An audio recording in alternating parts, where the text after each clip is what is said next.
Thank you. Director Coates, you and I talked last year about this same issue that Senator King was just bringing up as well about cyber doctrine and a point person on who that would be and a defined person that would give options to the President and to Congress to say if a response is needed and is warranted.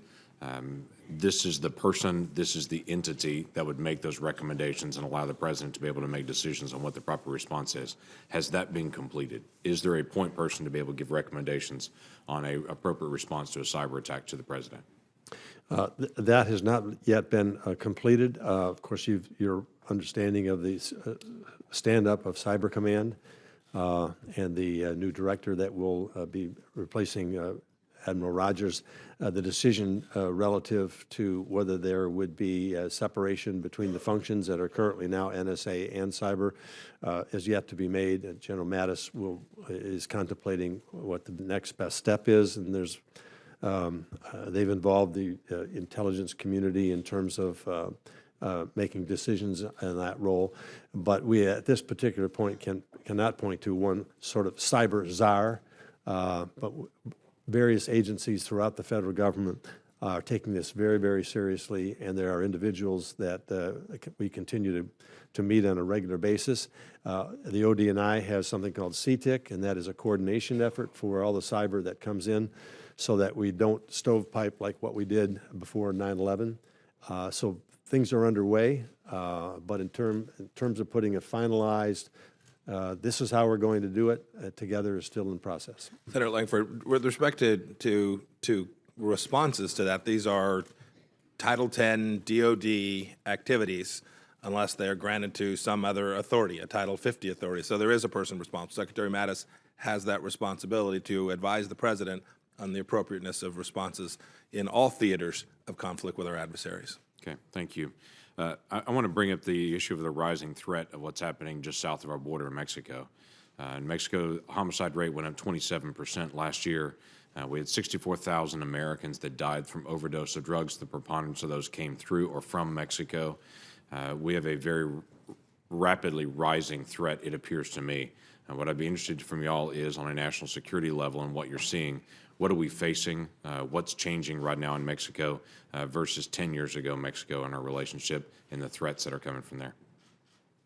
I would defer to Director Wray relative to what his agency is doing. I mean, clearly we have a continuing problem, and the Mexican government has a continuing problem relative to the gangs and the organizations. There have been some high-profile arrests lately.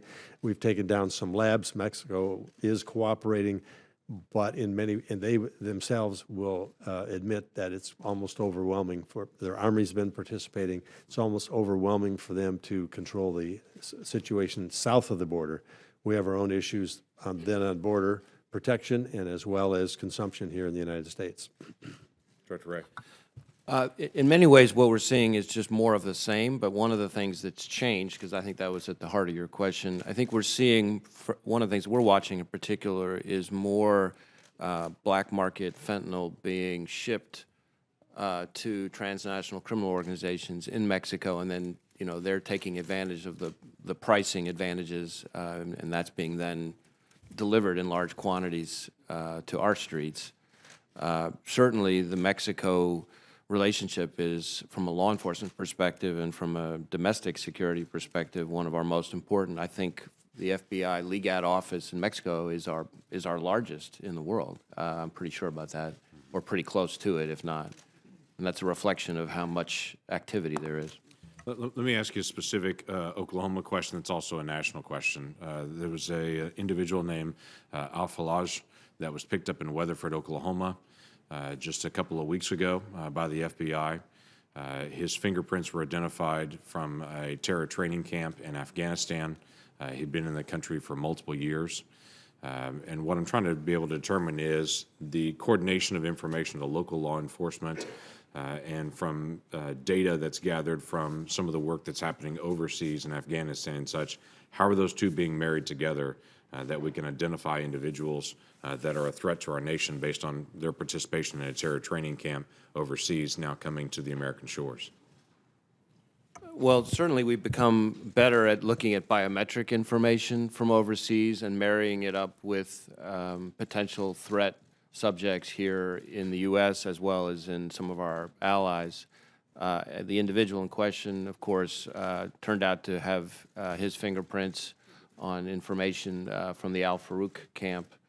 And it's just a reminder to us that, you know, an awful lot of people went through those camps. And while the civilized world, the intelligence community, law enforcement, military, our allies around the world made a major dent on those people, we're kidding ourselves if we think that an awful lot of them aren't still out there. And it's just a reminder that we need to stay on the balls of our feet.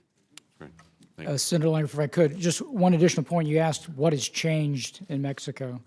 What has also transpired over the last couple of years is you had 5 principal cartels. We alluded to a number of captures that have taken place, over 100. Those 5 cartels have kind of devolved into 20, and part of that outgrowth, you've seen an increase in the level of violence.